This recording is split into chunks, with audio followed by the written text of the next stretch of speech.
Welcome to Pulling Back the Curtain on Cruise, Greenwashing at the Port of Seattle. My name is Stacy Oakes. I'm a founding member of Seattle Cruise Control, which started in 2019 to address the threat of an additional cruise terminal near Pioneer Square. And I've been a grassroots organizer in the Salish Sea region since 2017.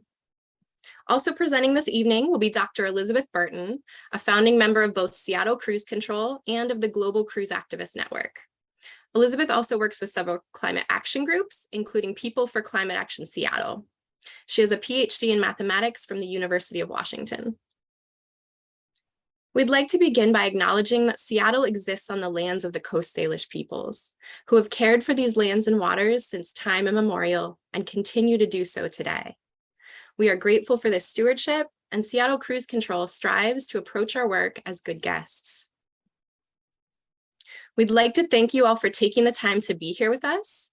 We'd also like to thank everybody that helped put this webinar together, all the individuals and organizations that helped share the invitation, and the folks helping us with tech tonight. Thank you to the journalists, the elected officials, and department heads showing up to hear what we have to say. And thank you to everyone here with us from Seattle, Alaska, Canada, and other cruise impacted communities working to help hold this industry and local decision makers accountable. We'll begin with a presentation that will be followed by some ways to take action and a Q&A session. Feel free to drop questions in the chat at any time, and we'll address them during the Q&A. We will also be showing some video clips from Port Commission meetings. Just a heads up that some of the video clips have a bit of an echo, and unfortunately, it's part of the original recording. One of our tech helpers will be dropping links to source material in the chat during the presentation. And we plan to cover some specific examples of greenwashing from the May Cruise study session and take a look at the recently revealed Green Cruise Corridor. To start, I'll give a brief overview of cruise impacts and the makeup of the Seattle to Alaska cruise market. Cruise is historically a global billion-dollar industry that is also one of the most exploitative and polluting industries in the world. These two facts are directly related. The reason cruise can make so much money is precisely because they exploit their workers, they burn the cheapest and dirtiest fuel, they avoid paying taxes, and they are famously non-transparent. When illegal behavior is caught, it just amounts to paying fines. A lot of this bad behavior is enabled by flags of convenience. For ships that come to Seattle, some of the companies have headquarters in the United States, but their ships are registered in the Bahamas, Panama, Bermuda. Why? Because the labor, environmental health, and safety laws in these countries are weak to non-existent. Also, the agency responsible for regulating and reducing the climate impact of international shipping, which is part of the United Nations, has been captured by the shipping industry and has been thwarting effective climate action for years. It's also important to note that when the Port of Seattle and cruise industries talk about how much economic boost cruise brings to a region, it never includes the cost of negative externalities caused by the industry. These are things like healthcare costs from direct air pollution and medical impacts of extreme weather events exacerbated by climate change. Losses to seafood industries from ocean acidification and warming waters, loss of crops due to worsening wildfire smoke, like we've seen with Washington's cherry, onion, and wine crops. And of course, there's no price tag we can put on hitting irreversible tipping points that would doom our children and grandchildren to an uninhabitable planet. But we know the cost is too high to allow and should be considered when we look at fossil fuel intensive activities. In fact, almost 11% of the 900 million that the Port of Seattle claims cruise brings to our region comes from selling fossil fuels to these ships. The results of this toxic business model include climate and ocean pollution, impacts to marine life, worker exploitation, and health impacts. Let's take a quick look at these in a little more detail. So how big of an impact is the Seattle cruise market on climate pollution? Well, when we look at figures from 2018 and 2019, the greenhouse gas emissions from the ships on their entire journey to Alaska and back during an April to October cruise season, along with the associated round trip flights for those passengers to get to and from Seattle, we're talking about 1.9 million tons, which is more than the greenhouse gas emissions of Seattle's passenger cars for the entire year. So this is not an insignificant number. Note that the flights, whose emissions make up 40% of the port's cruise footprint, are currently not counted or even acknowledged by the Port of Seattle as part of the cruise sector.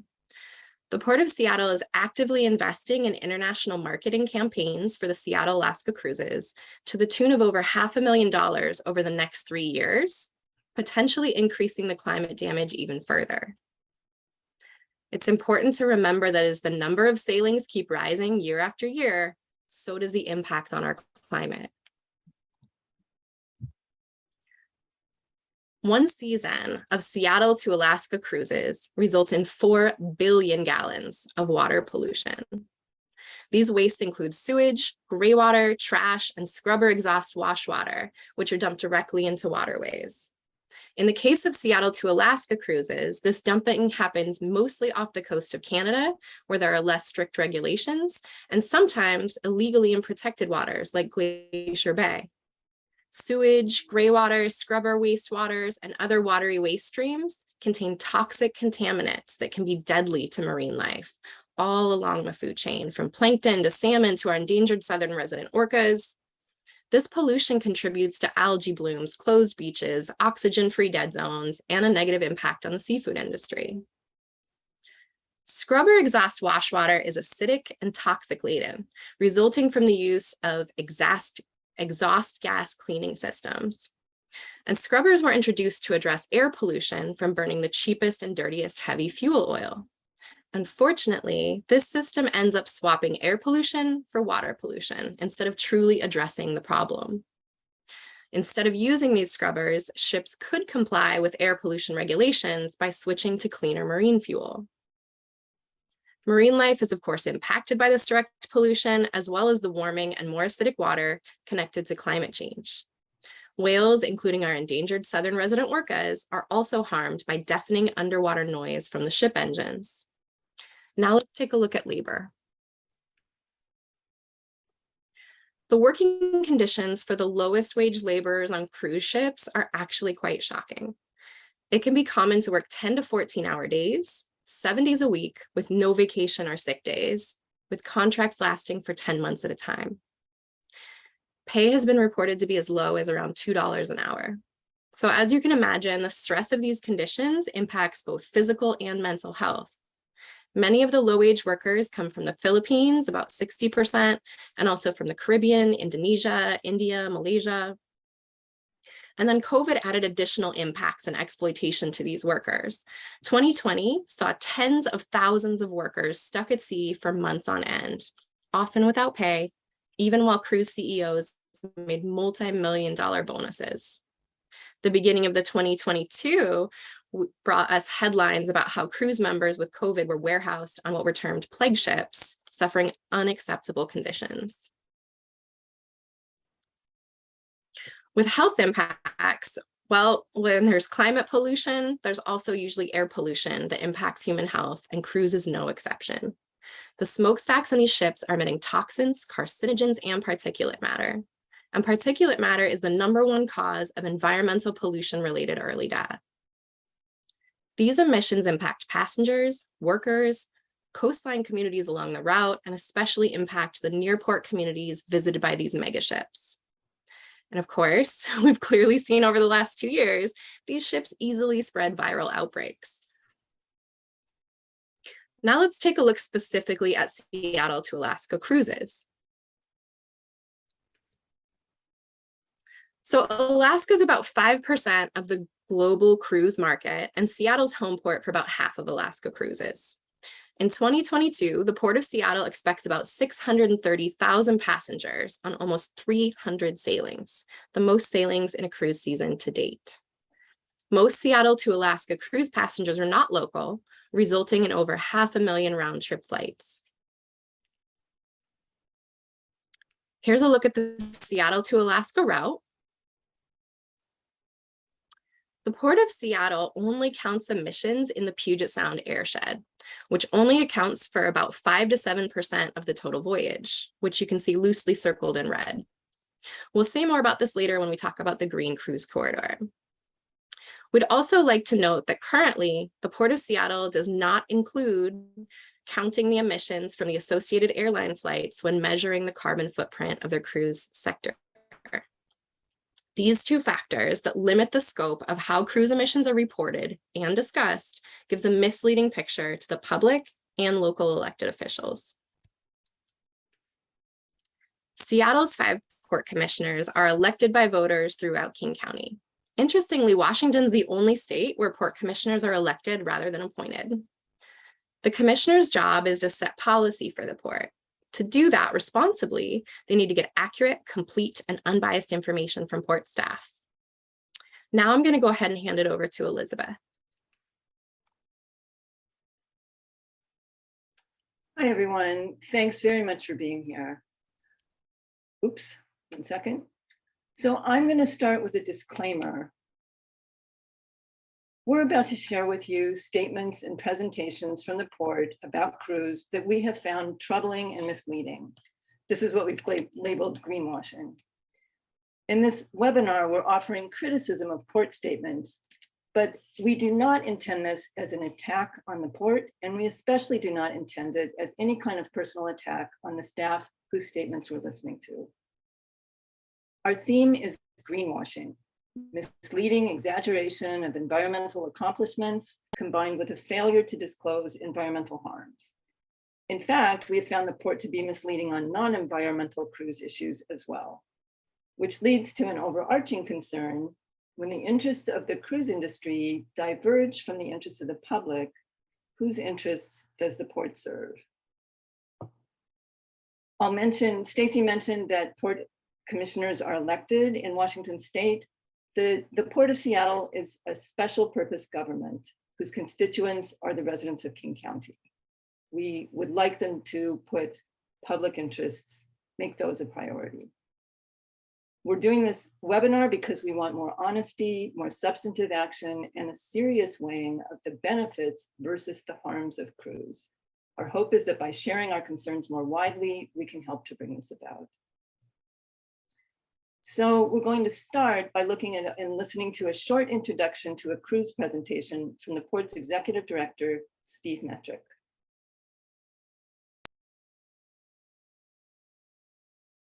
As you know, our values of environmental stewardship and sustainability are an integral part of our cruise business. With the leadership of the Commission, environmental considerations have been front and center since the early days of our cruise business. The economic impact of this line of business is significant, as you heard earlier today. As you know, our values of So this is a part of what you just heard. Environmental considerations have been front and center since the early days of our cruise business. We have found that this is how cruise is always talked about at port meetings. Cruise and environmental goodness, you always hear them at the same time. We consider this greenwashing. Hearing this, you would never know that, you would never be aware of all of the harms that Stacy just outlined. And you would also not be aware that in the early years of cruise in Seattle, it started here in 1999, the ships for years dumped raw sewage into Puget Sound. You would also not know that cruise ships have been spewing massive amounts of greenhouse gas emissions into the atmosphere for the last 20 years. So next we'll look at a non-environmental cruise issue. What you're looking at here is from a port memo from March of this year, just before the start of the cruise season. The message: cruise has been safe for some time throughout the world, meaning safe from COVID.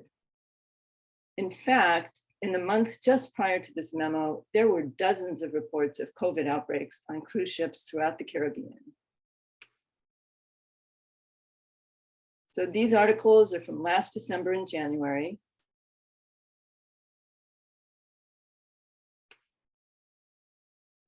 We can go on. And here are a couple more. Again, COVID outbreaks on ships in December and January. This occurred on multiple ships throughout the season. Yet in March, the port's message is that cruise has been safe for some time around the world. Here's something that happened closer to home. A cruise ship in Seattle made national headlines in early May when passengers reported there were over 100 COVID cases on board and the ship was completely overwhelmed.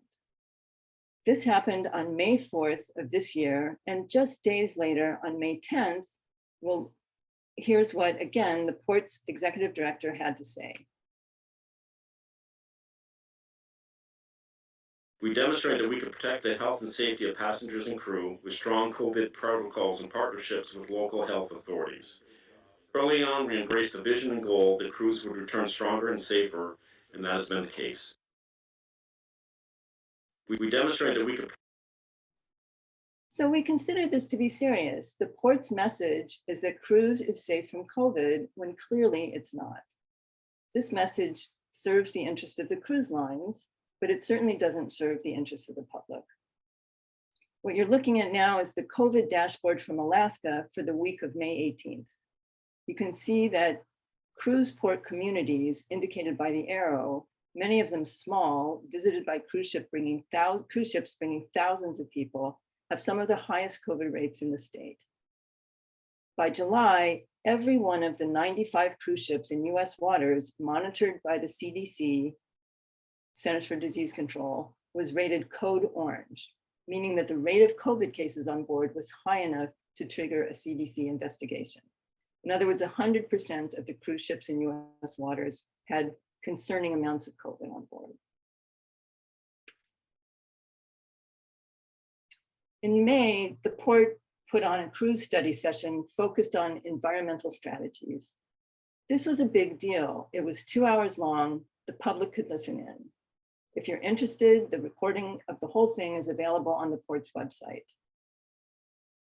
We were told the commissioners asked for this study session to learn more about cruise. We hoped that there would be a serious look at cruise's environmental harms as well as the port's environmental accomplishments. But we found it to be mostly an exercise in greenwashing. So the next clips are all from the cruise study session. In the following clip, the port's director of maritime operations, Stephanie Jones-Stebbins, describes an environmental auditing program. These are results from the Green Marine environmental audit. We were the first port to join Green Marine, first US West Coast port, I should say, to join Green Marine in 2013. And this is an environmental benchmarking program with very rigorous standards. These are. So here's the chart that Ms. Jones-Stebbins was referring to. It rates ports in 6 different categories. In each category, Seattle is the green stripe. And you can see that the Port of Seattle has earned a top score in 5 out of the 6 categories. The leftmost category is a rating for greenhouse gas and air pollutant emissions. Let's take a look at what the rigorous standards are for earning this top score.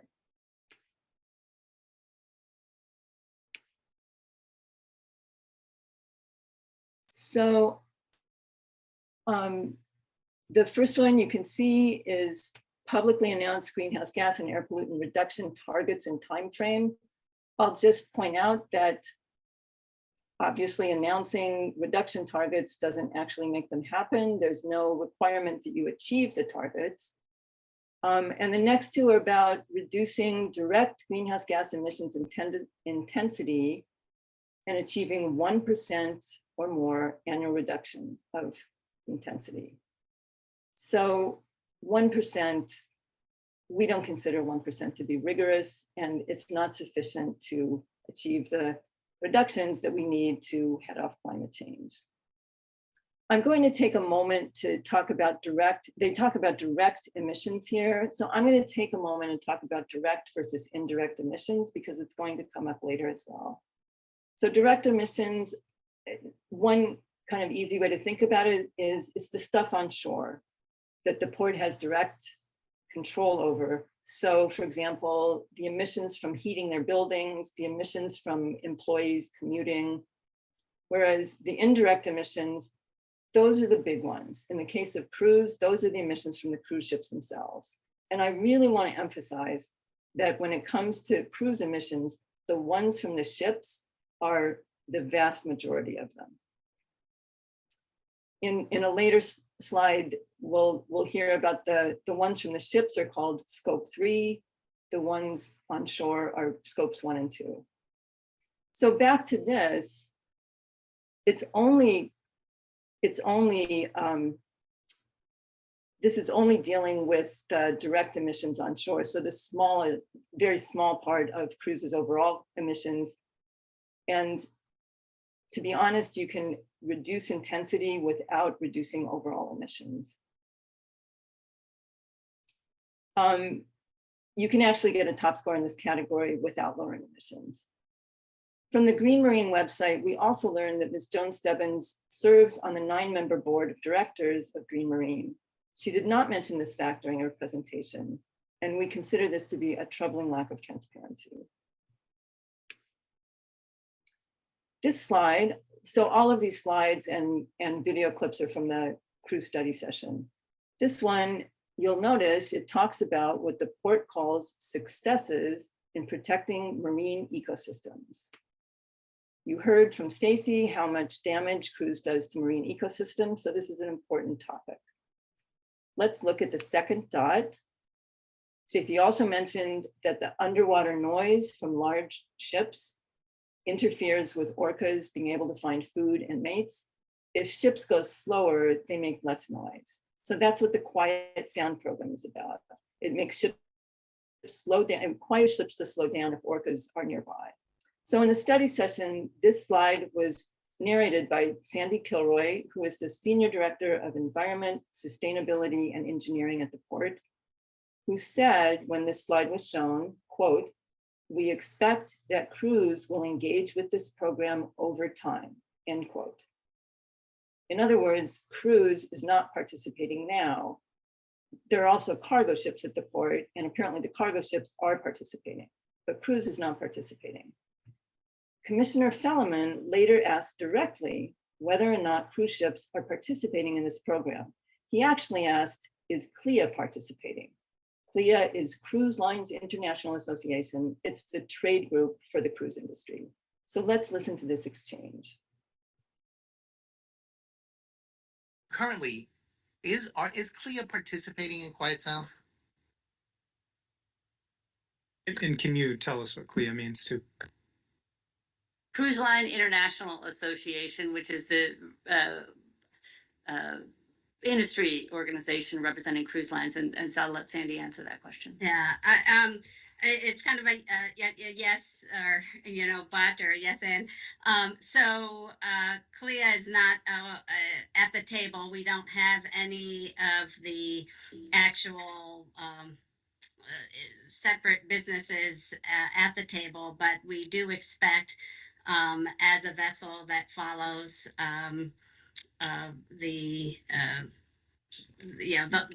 rules and laws out on the sound in terms of slowdowns, that we do expect them to participate as we're doing slowdowns, and if there's a need for any course diversion. This is managed by the Pacific Merchants Association and the Marine Exchange, who are working with the Coast Guard on all the communications that are happening when a vessel is underway. So right now we're going to be piloting vessel slowdowns. The ones that have been piloted to date have mostly been with container and cargo ships. But in the future, as this gets implemented, we will expect that all vessels are willing to participate and get notified if we have southern resident killer whales in the vicinity and take appropriate action. Currently, this is an evasive answer. It's a very long answer, and it's very evasive. The answer is no, cruise lines are not participating in this program. In addition to the evasiveness, in a study session on cruise, we consider it misleading to classify as a success a program that cruise ships are not participating in. The next clip involves a question about Carnival Corporation, which is one of the 3 major cruise lines that dominate the global cruise market. All 3 of these lines come to Seattle. Before we show the video, we'd like to share some background about Carnival. Currently, So these headlines are from 1998 through 2022, through this year. And they show that Carnival has a long history of environmental crimes and of repeatedly violating probation.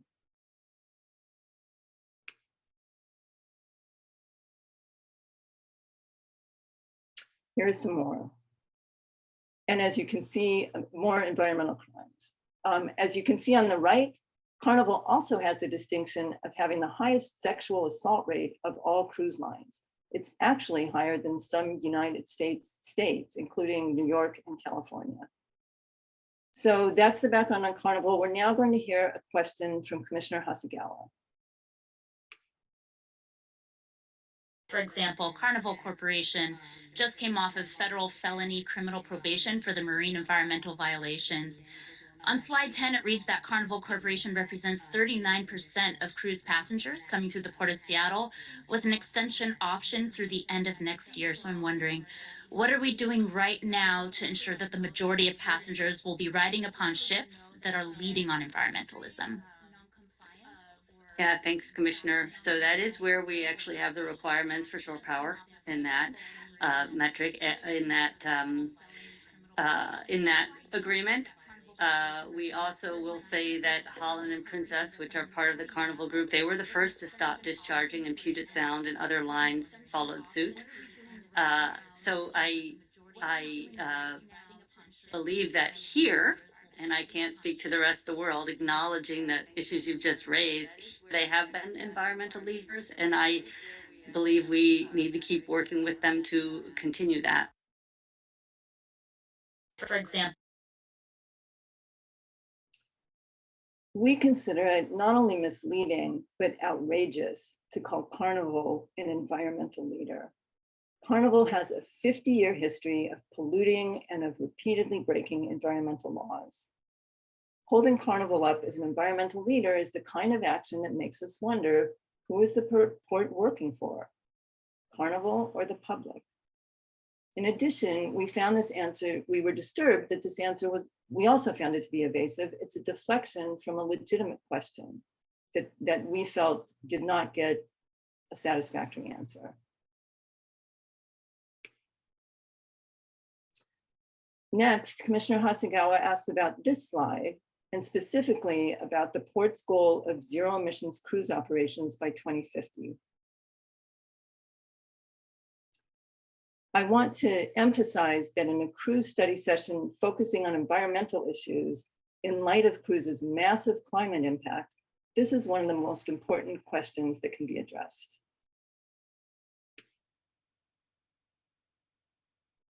So Sandy Kilroy gives a very long answer to this question, and I'd like to prepare you ahead of time.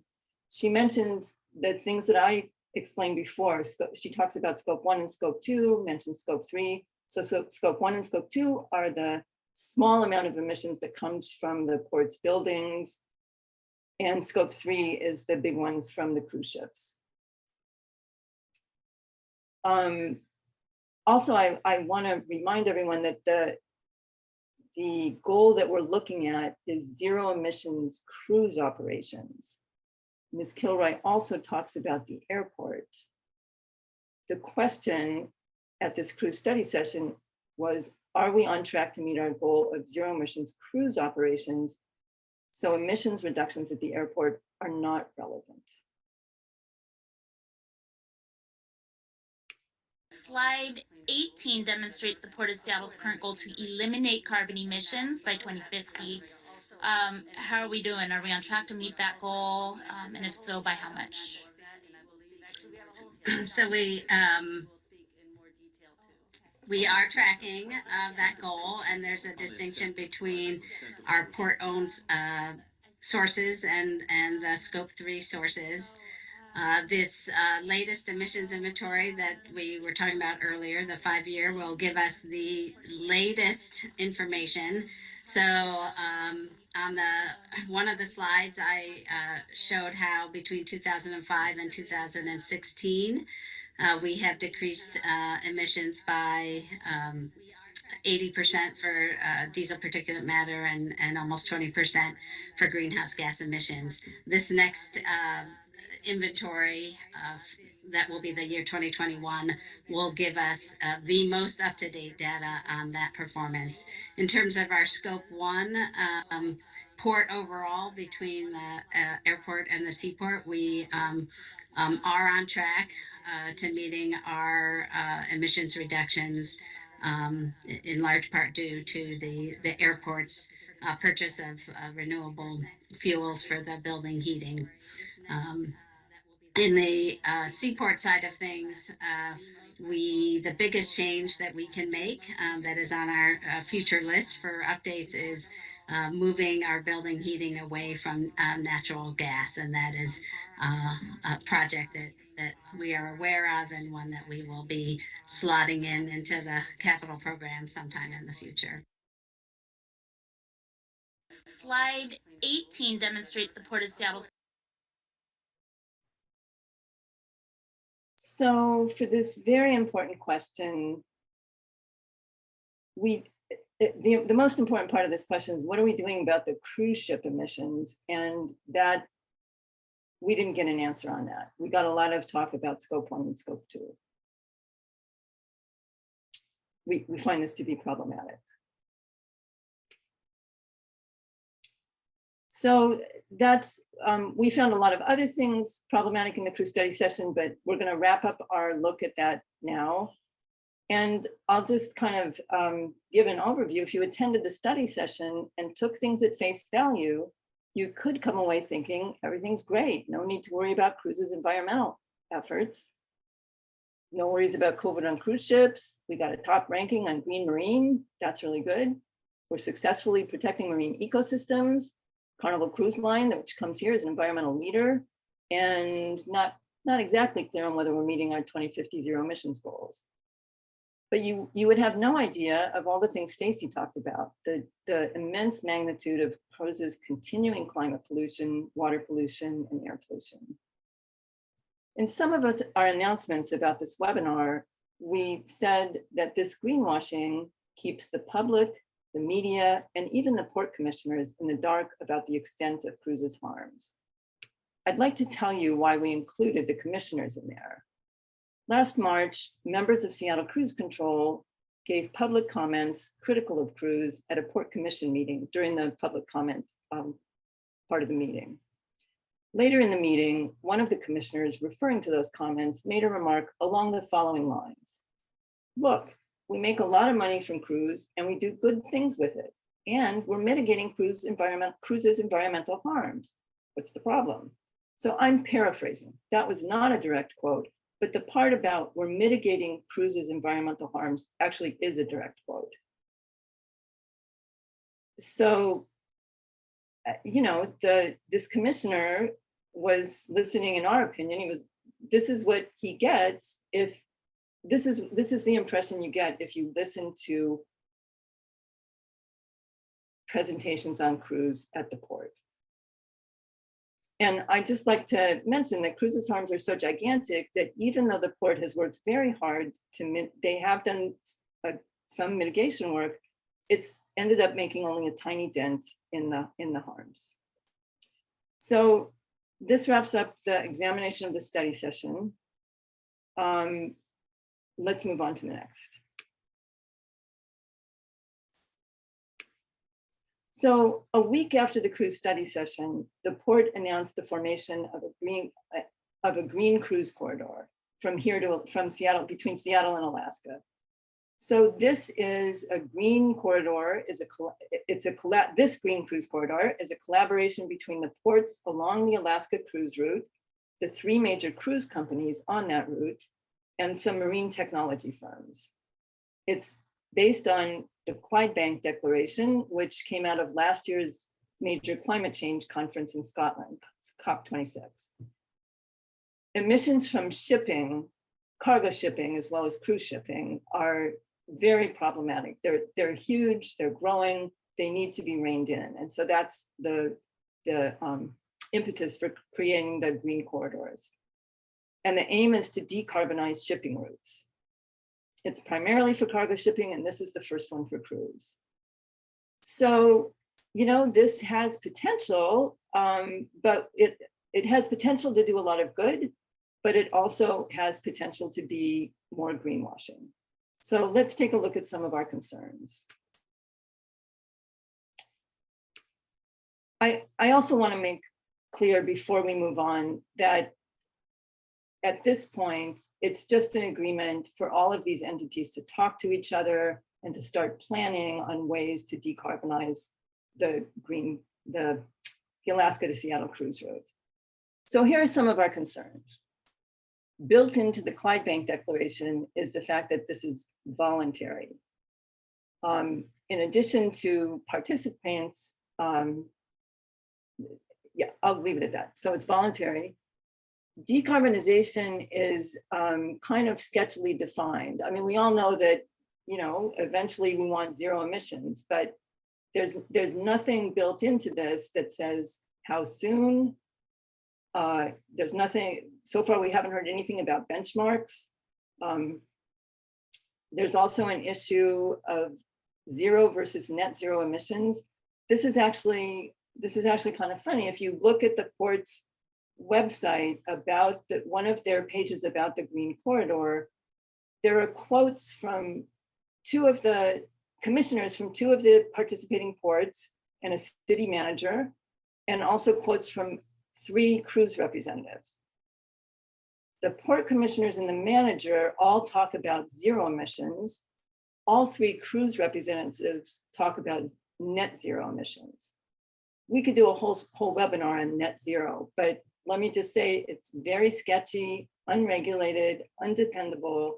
It's basically a way for highly polluting companies to continue polluting and pay someone else to stop polluting, but you know, by offsets. Many of those offsets are ineffective. So that's a big concern. There's concern about enforcement. If it's voluntary, what happens if ships don't actually follow through on their commitments? Many of the cruise ships that currently run this route were built recently, and they tend to have about a 25-year lifespan. And I want to be clear that these 3,000 and 4,000 passenger ships, they're not going to magically become zero emissions. You need to like start over and build a new ship to be zero emissions. So for the next 25 years, when are these ships going to be taken out of service so that they can stop emitting greenhouse gases?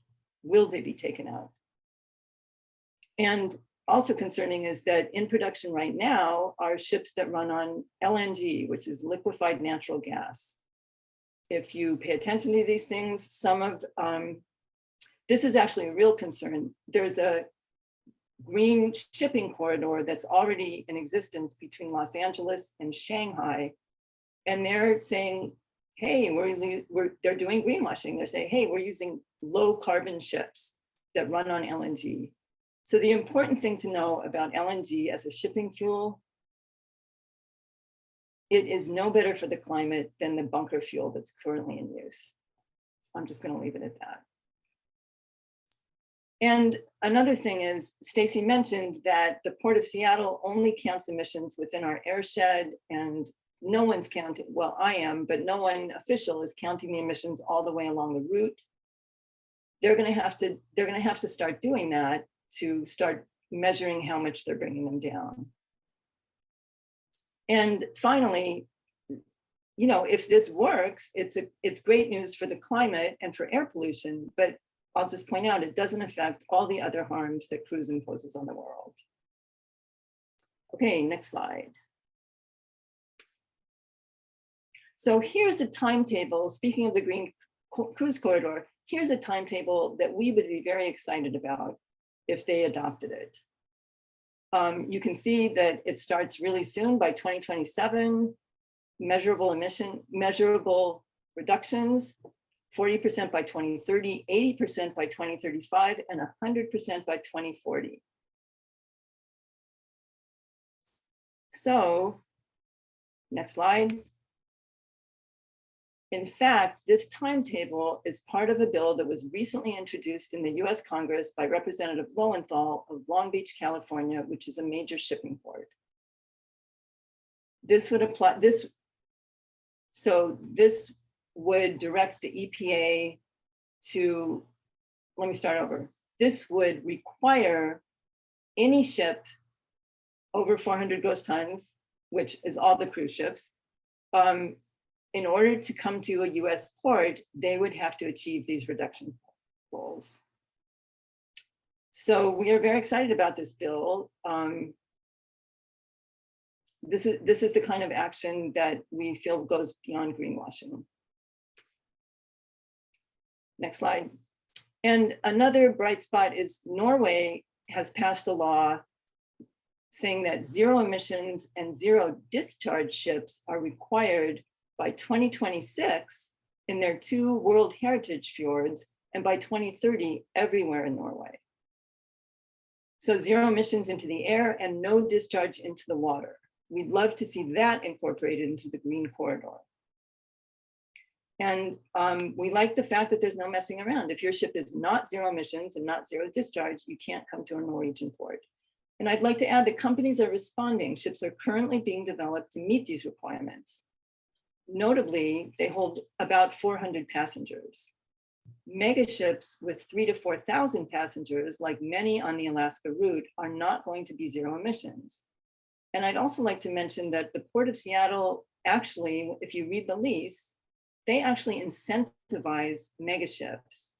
One of the leases with the major cruise, with Norwegian cruise lines, Norwegian gets, you know, they can pay a lower fare. They pay less to the Port of Seattle if they bring ships above a certain large size. And I'll just mention that this works counter to going zero emissions. All right, and with that, I'll hand it back to Stacy to look at ways to take action.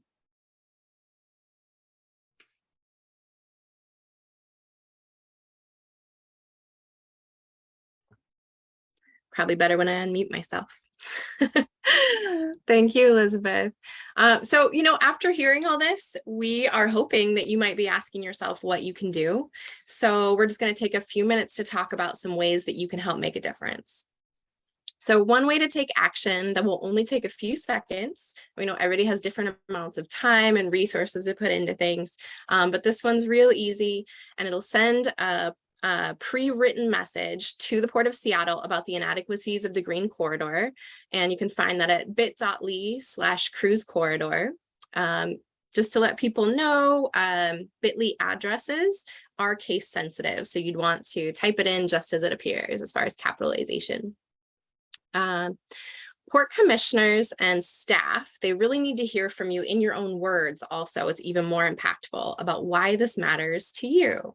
You don't need to be from Seattle to call in. We know that this affects everyone. There's an opportunity for virtual or in-person public comments towards the beginning of the bi-monthly commission meetings. And the next meeting is actually on Tuesday, September 13th at noon. And we have tips, talking points, dates, and sign-up instructions available at bit.ly/port testimony. So that's an easy way to be able to help support you making testimony. And you can also send in an email comment at any time. And the email address to do that is also in that same tool document. And one action you can ask the port to take is to incorporate the emissions reduction schedule from the Clean Shipping Act that Elizabeth was just telling you about into the Green Corridor, and to have the port's lobbyists lobby on behalf of getting the Clean Shipping Act passed.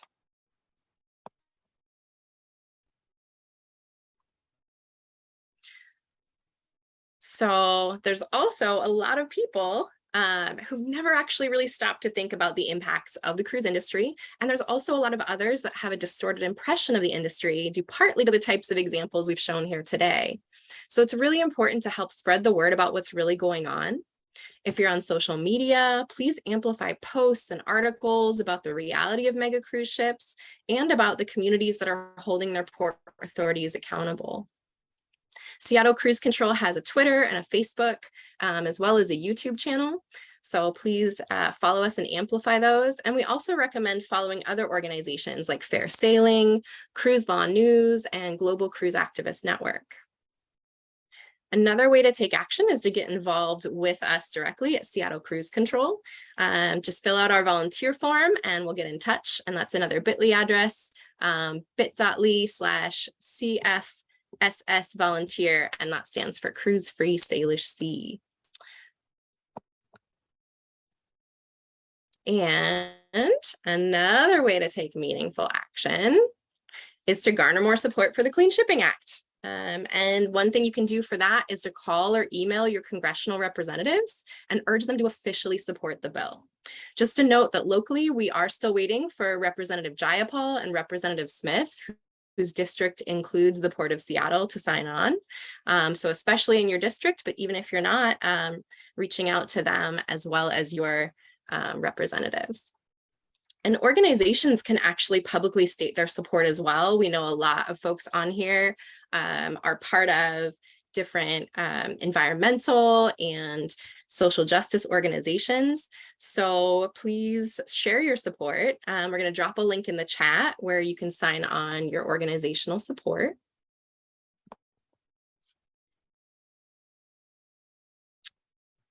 And our email, if you want to get a hold of us for any reason, is right up there on the slide too. If you're part of a group that'd be interested in learning more about the impacts of cruise or accountability issues with the Port of Seattle, we would be happy to do presentations for you and can also be available for interviews. And we can be reached at info@seattlecruisecontrol.org. And we can also share a more detailed list of our concerns with the study session or the Green Corridor upon request. So this is going to conclude our presentation portion, and we're going to go ahead and move into our Q&A portion for the rest of our time together.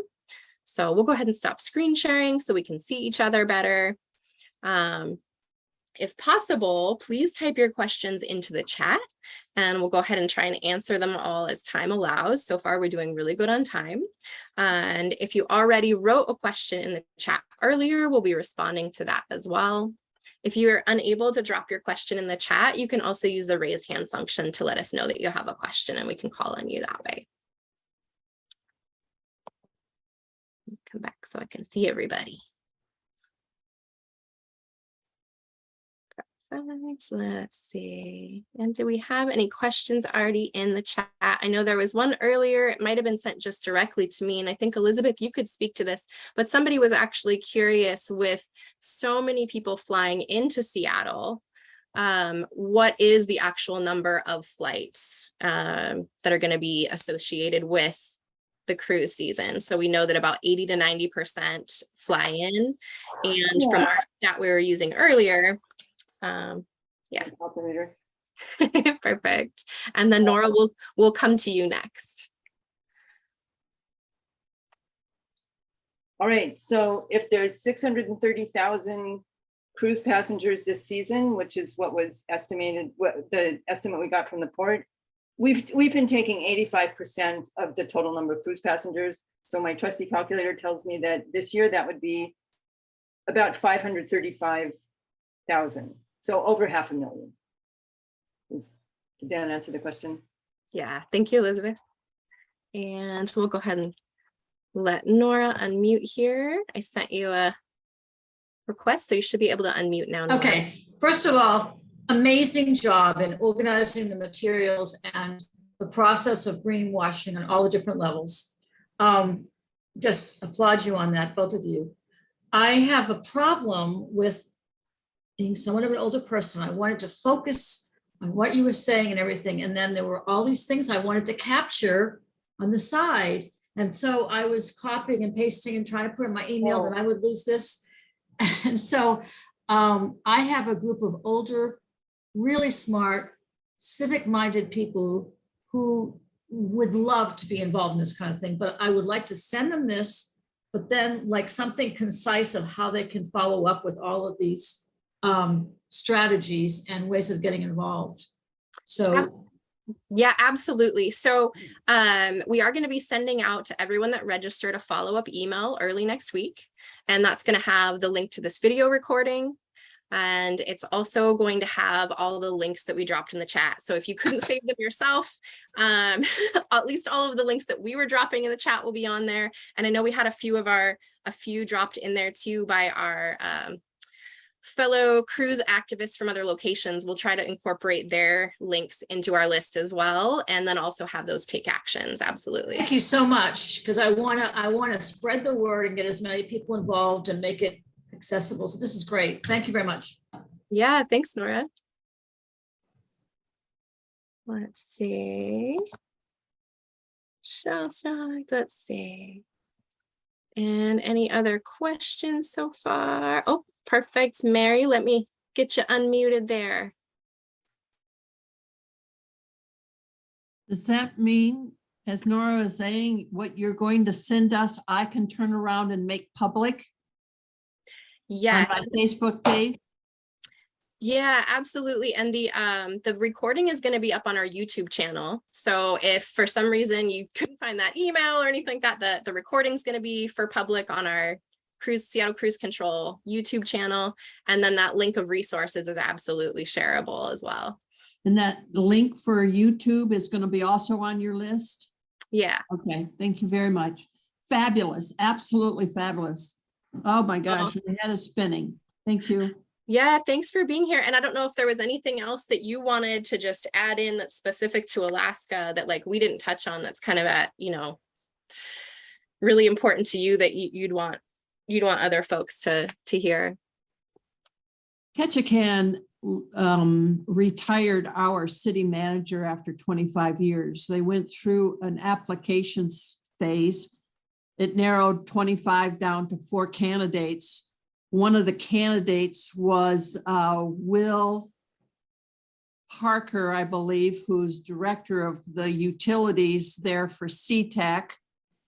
And he was second in line. Who got it was a woman who had strong utilities, absolutely no city manager experience. She lives in New Mexico. No port experience. And listening to this, I can't help but think that our second candidate in line could have been ready day one to help you guys. As you talk about airport, aviation is equal to the port, and we're gonna get stuck with somebody from New Mexico. So Ketchikan is behind before we even get started.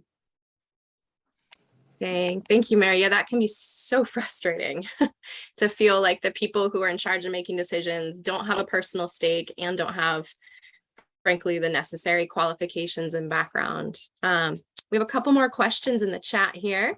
We have one from Carla Hart from Juneau. Since Seattle Port has been driving the green corridor, do you see a path forward with them towards putting real teeth and conditions on the green corridor, or will it be all the time greenwashing? I don't know if Elizabeth, you wanted to speak to that, or if you wanted me to. Sure, I'm happy to say a few words. I mean, now that they've committed to it, I think that Seattle Cruise Control has a role to play in doing exactly what you say, Carla. And, marshaling the troops, however many people we can get involved to do as much as we can to hold their feet to the fire. I think that's going to be a big focus for us going forward.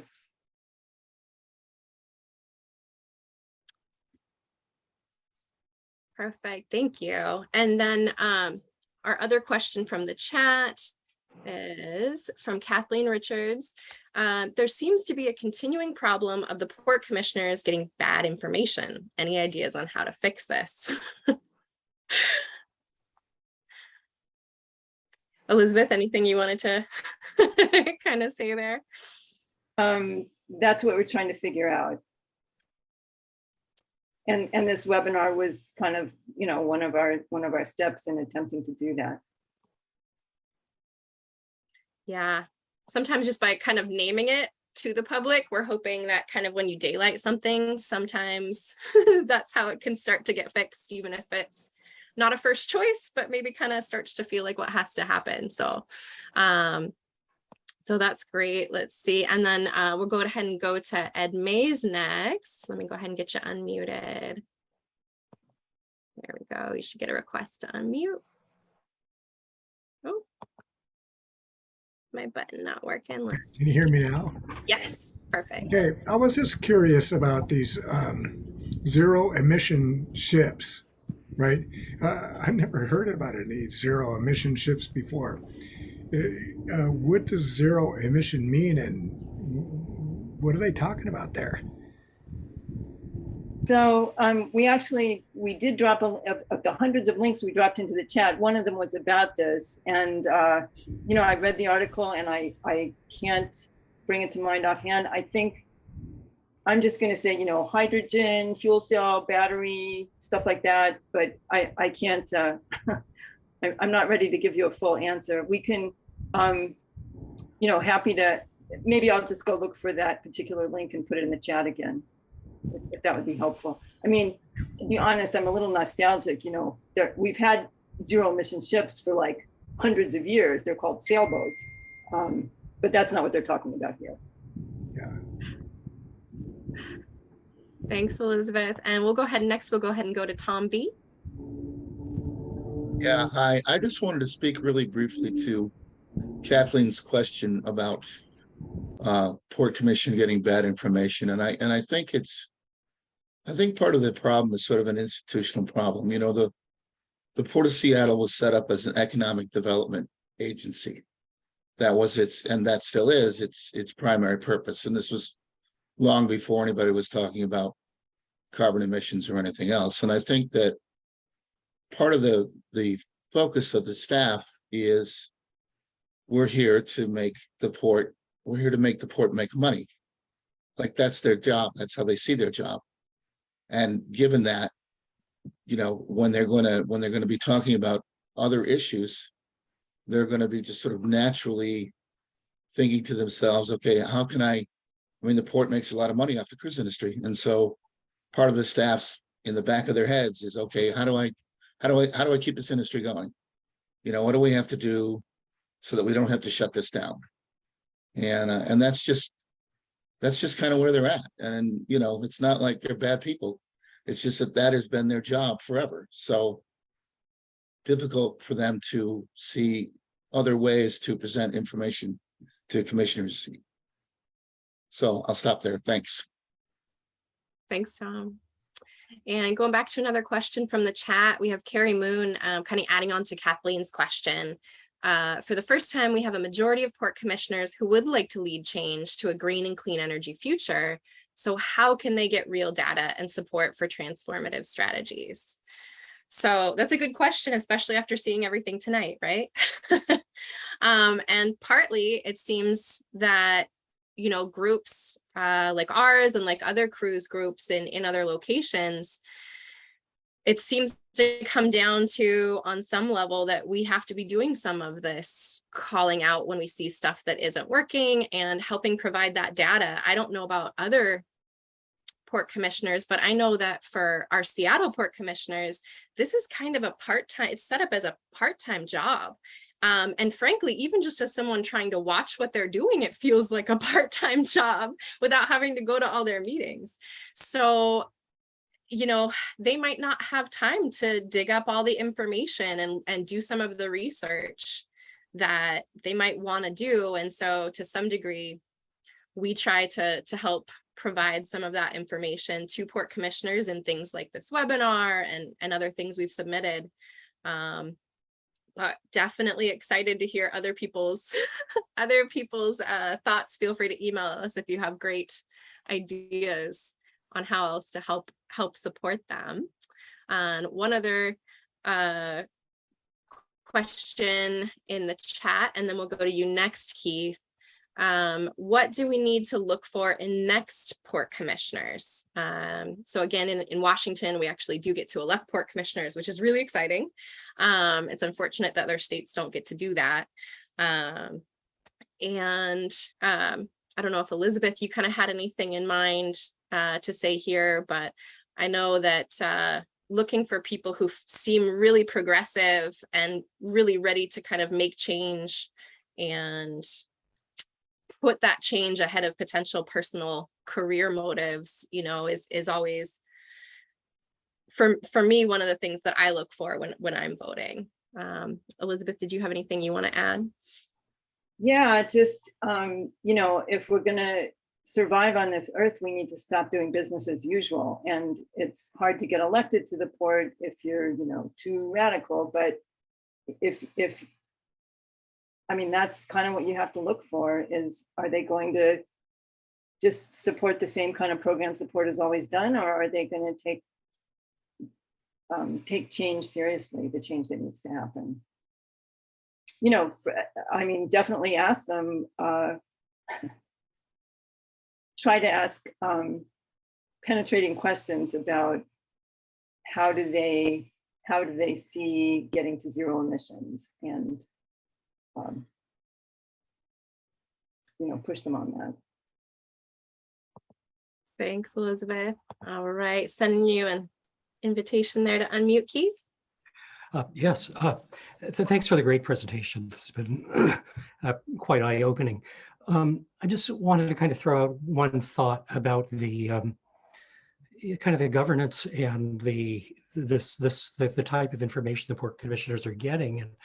And my impression is that the governance is structured more like a corporation than like a government, even though they are a taxing authority. And when we think about the legislative bodies in this area, like city council, county council, state legislature, they have their own independent staffs to give them unvarnished information.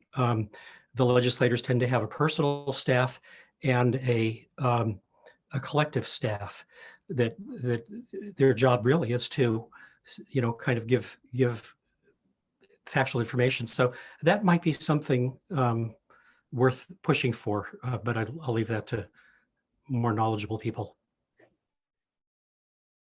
Thank you, Keith. That's very interesting. I appreciate the comparison. And next we'll go ahead and go to Aaron. So should be able to unmute now. Yeah, hi. Thank you for this presentation. I appreciate it quite a bit. Just speaking from my own experience, I grew up in downtown Juneau, which is, I believe, the largest cruise ship port on the West Coast. And I've watched the industry expand throughout my lifetime. And what I would say is that critical core competency of the cruise industry is that relationships with decision makers and people in power. So the capacity to develop corporate capture is really that really is right in the heart and soul of what is important for making this industry expand the way it does. And they pay really good money, and they get people into communities and work with them for a long time. So just keeping that in mind about what you're up against. I work in mostly mining related water quality issues, and I was talking to one of our very experienced folks last week, and he said to me, you know, for every hour that you spend in front of a regulator, the company will spend 10. And that number is much higher, and they're in many more places building those relationships. So that's what we're really, you know, looking at, is about the skill level there. Thank you, Aaron. Yeah, that's a very important point. And thank you for taking time to be here today too. We really appreciate it. I just want to point out an opportunity that Carla Hart has dropped into the chat too. It's just up a few comments, but the IMO, which is the International Maritime Organization, which is that UN body that we talked about a while ago, that governs the global shipping, and they are having a Norway Innovation Forum. That's a 2-day hybrid in person and online at their headquarters in London. And so the details for that are kind of dropped in the chat there along with the link. And we'll go ahead and try to make sure that that gets into our list of links that goes out to everybody as well.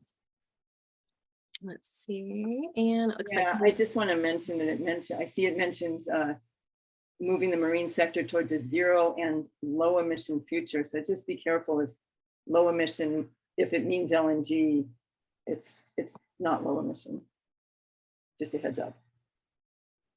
Absolutely. I could tell you all kinds of things about LNG all day. And looks like Nora has another question. Let me get you unmuted. Well, what I was going to say was very close to what Keith was saying, but he said it more eloquently and with more knowledge than I have. And it also relates to Tom's comment about how the legacy and the history and the culture of the port is to make money and be like a corporation. And so you've got those two things happening, addressing this old culture that really in some way we put pressure on it to have them look at it maybe a little bit differently. And second of all, in terms of what Keith was saying, couldn't there be some kind of is there any possibility of putting pressure on the Constitution, the makeup of the commission, so that at least one person is a climate scientist or environmental scientist? I mean, it's crazy. Anyway, those are my thoughts. Thanks, Nora. Yeah, that touches back again. It seems like there's several themes that kind of keep coming up, and part of it is not having kind of that really honest conversations and not having experts in fields come in to give these things, like that cruise study session with Port of Seattle. I mean, that could have had climate scientists and water quality specialists and public health representative to give real, like, this exactly is what's going on, how can we fix it? And that's, you know, was really a disappointment to go through 2 hours instead of something that was, you know, kind of felt like a PR for the cruise industry. And it's definitely a problem.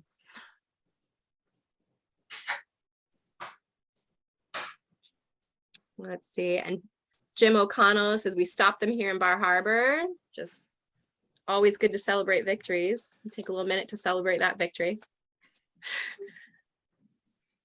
And if you're not following global cruise news, there's actually, you know, a lot of little pockets of resistance happening. And Elizabeth might be able to kind of just say a few more things about that too. But, you know, Key West is fighting back really hard, and Charleston, North Carolina, or sorry, North Carolinas, is fighting back really hard too. They're actually trying not to be a home port anymore, which would take out a chunk of their sailings.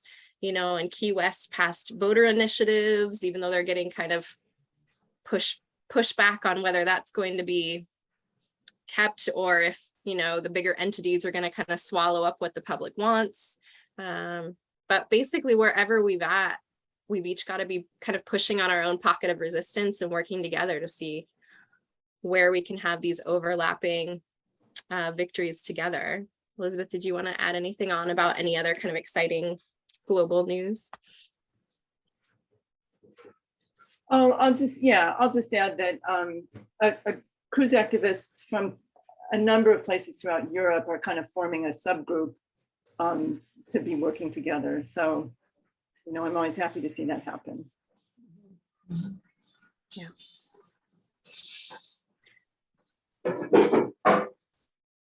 And kind of another little focus of coming up that would be great to have locations all around the world, but World Tourism Day is coming up in September. So another great reason to be pushing on your elected representatives around the Port District or the Port of Seattle from hearing this.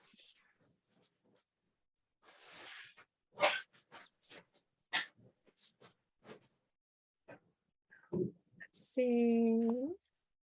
Do we have some more comments in the chat we need to highlight there? Oh, and thank you. Carla dropped a link around some of the issues with LNG in the chat. And Peggy pointed out that Seattle Cruise Control did send some suggestions of experts who could maybe participate in the study session. But again, unfortunately, they chose not to bring in any outside presenters.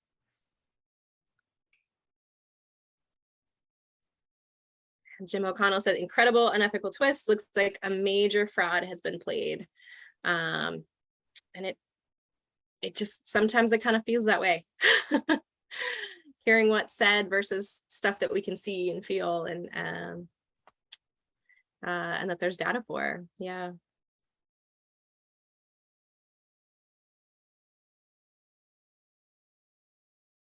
Oh, and a big thank you from Carla. Seattle Cruise Control folks have been really informative and shows some power for us to organize regional presentations that give more depth. Yeah.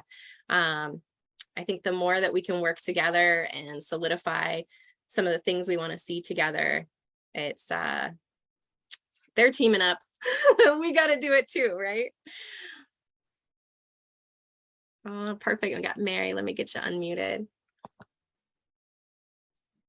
I would like to just add that here in the Southeast, I have been expanding the umbrella that we, as a small city of 13,000, we are divided in a city and a borough, 2 governments, 2 mayors, 2 budgets, and they're now competing with one another as the borough has just taken on Norwegian crews in the private sector. Soon to come in will be the city of Saxman under the Native Corporation. They're going to be building a dock. So there's going to be competition here in Ketchikan for our 4 city docks. And we don't have the intelligence. We don't have the legal. We do not have any budget. We're zero. We're behind. And subsequently, just because the ship comes through Seattle and you all have your regulations in place, and when you come to our town, Seattle, you will be checking off the list. That doesn't mean that once they hit any one of our 12 seaports, that they relax some of that and we can get away with, and we're going to say, wait a minute, Seattle, if you come to us, you're going to have this, but we're going to lax it when you get down to the Southeast. We have to join unity here, and our seaports are all at different levels with advocacy groups, with involvement or putting their head in the sand or corruption. We're getting a monopoly here with some of the key cruise line players. They're buying the land privately. They're going around the municipality, and now coming in as a private sector, we want these ordinances to be changed to fit our need. That's what we're starting to see. And we have to join forces. You, Seattle, have to start sending us stuff that are ready-made campaigns, little PowerPoint presentations that we can start filtering the network to start waking up those that are not even aware and going on record that it needs to be done. And here it is, because I'm only one. We got probably maybe a rally. We could get 50 or 100 to the rally, but the good old boy network is solid here, and it's going to be tough. We can't do it without you, Seattle, Victoria, and Vancouver. We have to play off you. No pressure. Thank you for listening. Thanks, Mary. And, you know, again, along with sharing what we're sharing today, I'll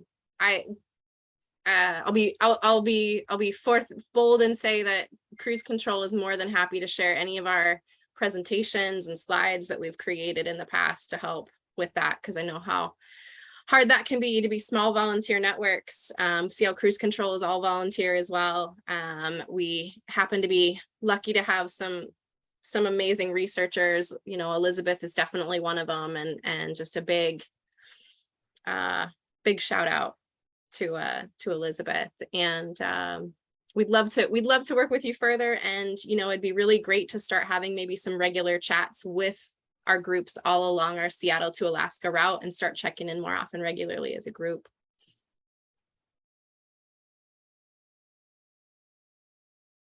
Let's see, we got some more thank yous in the chat. Thank you everybody for all this love. Yep, funding for sure. It's so hard when there's no funding for for us taking the impacts, and there's tons of funding for those doing the damage. It's definitely hard. And that's another thing. If we see any grant stuff that would apply to this type of work, we'll definitely share that with the other groups for sure. So far, haven't seen much, but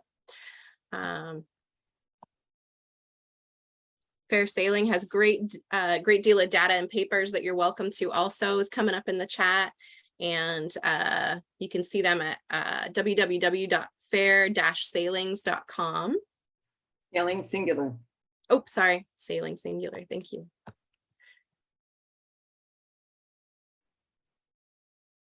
Divide and conquer. Yep, because we lack funding for sure.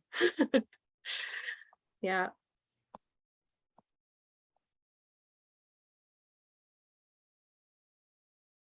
Any other questions, or is there any other of our kind of cruise activist partners on that wanted to say anything? Oh, I see Elizabeth, you were about to say something. Yeah, I was just going to mention that at least for folks in Seattle, if you have never been downtown when there's a big cruise ship there, I recommend it. So we sent out a schedule of sailings for 2022, or you can find on the port's website, you know, which days the big ships are going to be there. And it's an experience just to be near those and to get a sense of the scope of what's being, you know, pushed through the ocean. Anyway, so I was just gonna, if this is a new issue to you, you know, that our Seattle Cruise Controls sends, so let me back up a bit. I work with a bunch of climate groups, and you know, they are totally on top of city issues and county issues and state issues. And almost none of the climate groups pay attention to the port, and the port's climate impact between the aviation and maritime is bigger than the entire city of Seattle. So I'm just encouraging people to, you know, if you don't live downtown, you don't see the ships. You're not really aware that they're here. So just a suggestion. Yeah, and a shout out to all the groups fighting the aviation side of things as well. I know in Seattle there's numerous groups, and that's really important work too. I'm not sure if anybody's on from those groups, but we appreciate your work. Yeah, because not only is it the climate pollution, but if you live near the airport, it is a lot of noise pollution. And it's also a lot of that health pollution that we talked about with the cruise smokestacks. That's definitely there for the aviation side of things too. And we know, you know, as per usual, when you're going to be slotting where polluting things go, it's usually going to be going through Black and brown neighborhoods, low income communities. And that's where you're going to get a lot of those concerns. Oh, thanks, Jim. Glad you could make it. Or are you trying to get unmuted? All right, coming at ya.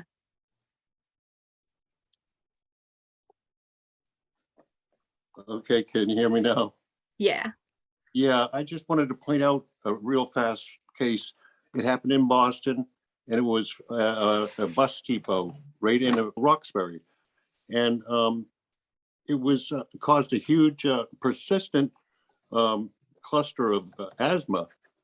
And finally, they got a hold of the bus depot, which is right in the middle of it.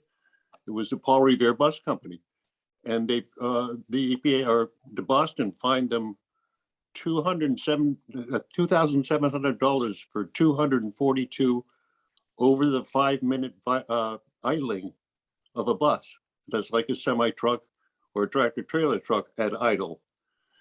That's how poisonous government EPA believes sulfur dioxide is. And this is how you'll shock people, is to use this example. You know, it's basically known that across the United States that you shouldn't idle a 15 part per million semi-truck diesel truck. It's diesel on the road diesel, and cars use it too. But these 5-minute idle rules are across the United States, and they're because that's how bad sulfur dioxide is. If you're hustling down the sidewalk, breathing deep, it gets deep in the lungs. It's down there long enough to turn into a sulfuric acid, go through the lung walls and get into the bloodstream, and gets into your heart and valves and then into your other organs too. But it causes a heart disease. It causes 20,000 deaths out of the 50,000 deaths around Europe from shipping diesel ports. It's 1/3 of it comes from the sulfur itself, knocking people off, and it lessens people's lifetimes because the acid gets into other organs and it eats little holes in it and bothers them, and they wear out sooner. Okay, I should stop now. Oh, thank you, Jim. Yeah. In Bar Harbor, Yeah. It seems to be working in Bar Harbor. People listen when you shock the heck out of them. Nice. Yeah, and that's definitely, you know, the impact of diesel particulate and the emissions from that is huge. Here locally, there's kind of a corridor between the Port of Seattle and the Port of Tacoma, which is about, you know, a 30-mile stretch, and there's the Northwest Seaport Alliance in the middle of that with a lot of cargo. And there's sections along there. I do a lot of work in Tacoma, and there's neighborhoods near all that truck traffic. You're getting 15-year lower life expectancy than people just a mile or two away from you who are not by that highway. And it is, yeah, it's a huge impact to health. It's great. Yeah, you got to use that. Yep. Looks like Andrea has the question. Let me get you unmuted.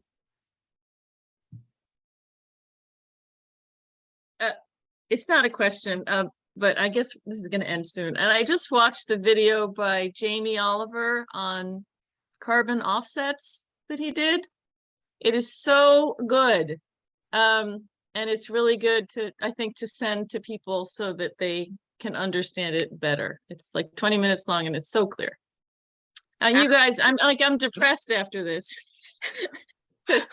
No, I have to, because you guys, you've done so much work and it's so terrible. But thank you. And I'm so impressed that you just keep at it. So thank you so much.